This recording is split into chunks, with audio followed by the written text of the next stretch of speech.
عليكم ورحمة الله. الحمد لله رب العالمين والصلاة والسلام على سيد المرسلين وعلى آله وأصحابه أجمعين.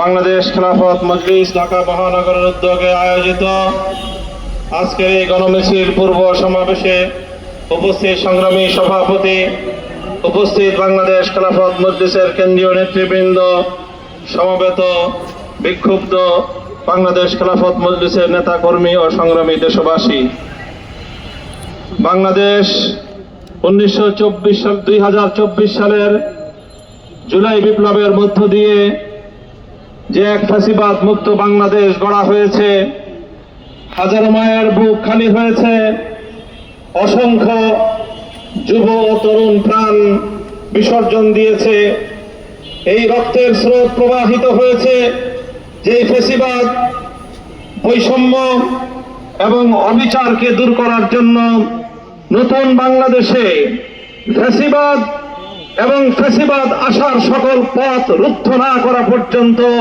আমাদের এই সংগ্রাম এবং আমাদের আন্দোলন অব্যাহত থাকবে ইনশাআল্লাহ।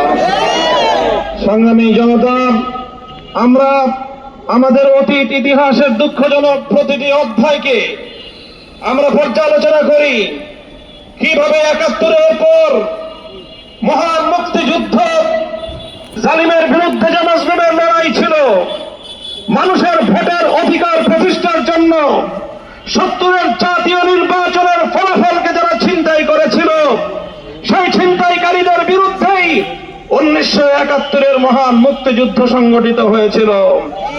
কিন্তু আমরা দেখতে পেয়েছি ৭১-এর ১৬ই ডিসেম্বর মুক্তিযুদ্ধের মধ্য দিয়ে অর্জিত স্বাধীন বাংলাদেশে সেই সংগ্রামের নেতৃত্ব দানকারী শেখ মুজিবুর রহমান সাহেব দুঃখজনকভাবে জাতির ইচ্ছা এবং অভিপ্রায়কে পায়ের নিচে পিষ্ট করে সদ্য স্বাধীন রক্তের বিনিময়ে অর্জিত একটি স্বাধীন মানচিত্রের স্বাধীনতাকে কিভাবে ভারত মাতার চরণতলে বলি দিয়েছিলেন।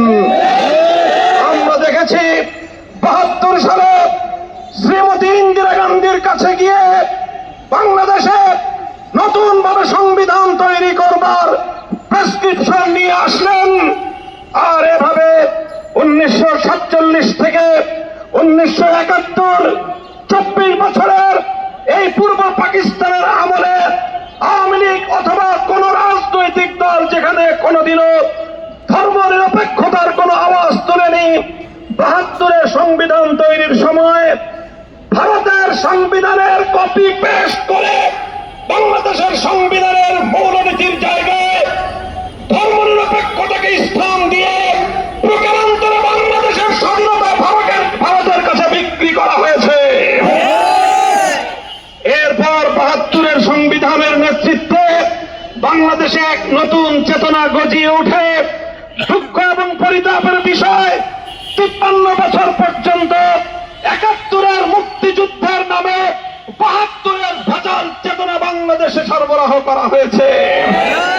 আর সেই ৭২-এর চেতনার বিরুদ্ধে যারা যখন দাঁড়িয়েছে, যারা যখন ৭২-এর এই ভারতীয় আধিপত্যবাদের বিরুদ্ধে ধর্মনিরপেক্ষতার নামে চাপিয়ে দেওয়া ভারতীয় এই পচামালের বিরুদ্ধে যারাই সংগ্রাম করেছে, তাদেরকে রাজাকার ট্যাগ দেওয়া হয়েছে, তাদেরকে মুক্তিযুদ্ধের বিপক্ষ শক্তি বলে আখ্যায়িত করার পায়তারা চালানো হয়েছে।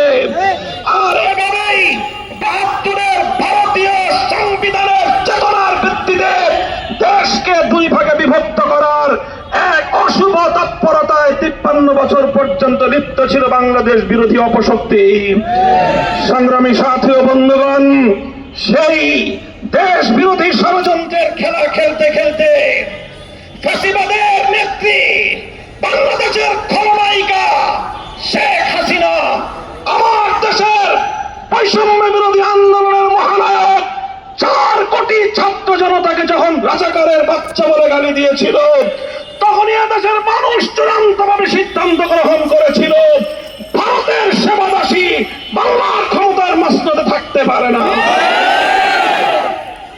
আজ ২৪-এর গণঅভ্যুত্থান পরবর্তী বাংলাদেশে আমরা পরিষ্কার ভাষায় বলতে চাই, ৭১-কে যেভাবে 72-এর চেতনা দিয়ে বিক্রি করা হয়েছিল। 71-এর চেতনার পরিবর্তে যেভাবে 72-এর চেতনা দাঁড় করানো হয়েছিল, এভাবে 2024 সালের এদেশের তাওহীদি জনতা, ইসলামী জনতার বিপুল অংশগ্রহণের মধ্য দিয়ে সম্পাদিত গণবিপ্লব, গণঅভ্যুত্থান, ফ্যাসিবাদ বিরোধী এই বিজয়কে ছিনতাই করতে আসলে রাজপথে মোকাবেলা করা হবে, রাজপথে মোকাবেলা হবে। সংগ্রামী সাথী ও বন্ধুগণ, আজ আমাদের কাছে প্রশ্ন, আজ বাংলাদেশের মানুষ জানতে চায় আগামীর বাংলাদেশ বাকশালী 72-এর ব্যবস্থাপনায় চলবে না 24-এর গণ অভ্যুত্থানের বৈষম্য বিরোধী ধারায় বাংলাদেশ পরিচালিত হবে। আমি সকল রাজনৈতিক পক্ষগুলোকে যার যার অবস্থান পরিষ্কার করতে বলবো। যারা 24-এর বিপক্ষে অবস্থান নিবে তারাই 72-এর বাকশালপন্থী। আমরা আমাদের অবস্থান পরিষ্কার করছি। আমরা 24-এর অভ্যুত্থানের ভিত্তিতে আগামীর বাংলাদেশ গড়ে তুলব ইনশাআল্লাহ। সেই বাংলাদেশে 1905 সালের বঙ্গভঙ্গের বিষয় থাকবে, সেই আগামীর বন্দোবস্তে 1947 সালের দেশ বিভক্তির বিষয় থাকবে, সেই বাংলাদেশে 1971-এর মহান মুক্তিযুদ্ধের চেতনা থাকবে, সেই বাংলাদেশে 24-এর গণ অভ্যুত্থানের ভিত্তিতে আগামীর বাংলাদেশ তৈরি করা হবে ইনশাআল্লাহ। সংগ্রামী সাথী ও বন্ধুগণ, তাই আজ আমাদের এখনকার সবচেয়ে বড় প্রশ্ন হলো 24-এর জুলাই সনদ, সেই জুলাই সনদের আইনি ভিত্তি, এটা আগামীর বাংলাদেশের বাঁচা মরার প্রশ্ন। 24-এর জুলাই সনদের আইনি ভিত্তি 24-এর গণঅভ্যুত্থানের রাষ্ট্রীয় স্বীকৃতির প্রশ্ন। 24-এর জুলাই সনদের আইনি ভিত্তি আমার হাজার হাজার মায়ের কোল খালি করা আমাদের শহীদদের পবিত্র রক্তের প্রতি শ্রদ্ধার প্রশ্ন। ডক্টর ইউনূস সাহেব সহ অন্তর্বর্তীকালীন সরকারকে আমরা প্রশ্ন করতে চাই, আমাদের যে সকল সন্তানদের বুকের রক্তের উপর ক্ষমতার মসনদে আপনারা বসেছেন, আজও পর্যন্ত জুলাই সনদকে আইনি ভিত্তি প্রদান করতে পারেন নাই। লজ্জা হওয়া উচিত আপনাদের।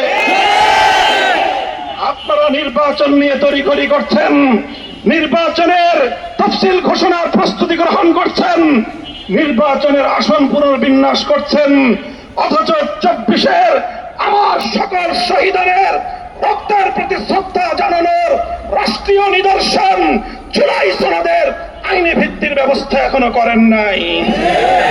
পরিষ্কার ভাষায় বলতে চাই, জুলাই সনদের আইনি ভিত্তি প্রদান করে তার ভিত্তিতে আগামী ফেব্রুয়ারিতে বাংলাদেশের 13শ জাতীয় সংসদ নির্বাচন অনুষ্ঠিত হবে।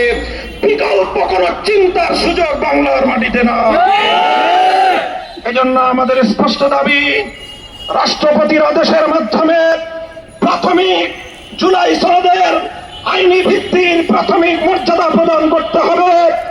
এরপরে আগামী জাতীয় নির্বাচনের উল্লেখযোগ্য পূর্ব সময়ে একটা যৌক্তিক সময় হাতে রেখে গণভোটের মাধ্যমে জুলাই সনদকে গণভিত্তি এবং রাষ্ট্রীয় আইনি ভিত্তি প্রদান করতে হবে। সেই জুলাই সনদের ভিত্তিতেই 13শ জাতীয় সংসদ নির্বাচন অনুষ্ঠিত হতে হবে। এর কোন ব্যত্যয় বাংলার মানুষ মানবে না, জুলাই যোদ্ধারা মানবে না। প্রয়োজনে আবার রাস্তায় নামবে, আবার যুদ্ধ হবে।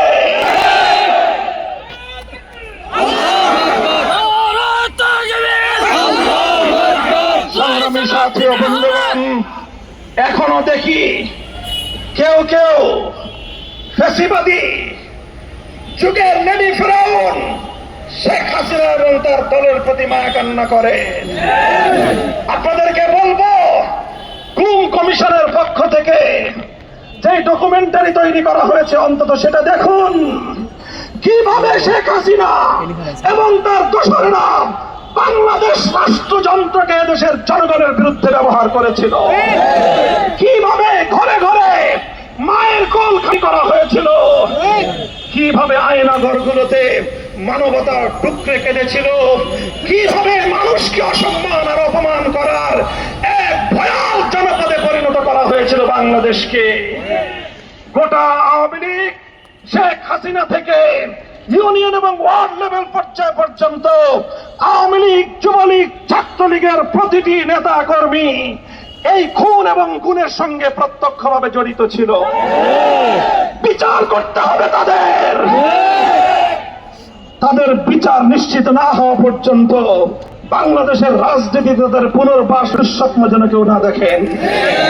সংগ্রামী সাথী ও বন্ধুগণ, বাংলাদেশ খেলাফত মজলিস ঘোষিত 5 দফা দাবি আদায়ের জন্য আজকের এই গণমিছিল থেকে আগামী 12ই অক্টোবর গোটা বাংলাদেশের প্রতিটি জেলায় জেলায় প্রধান উপদেষ্টা বরাবর স্মারকলিপি প্রদানের কর্মসূচি ঘোষণা করছি।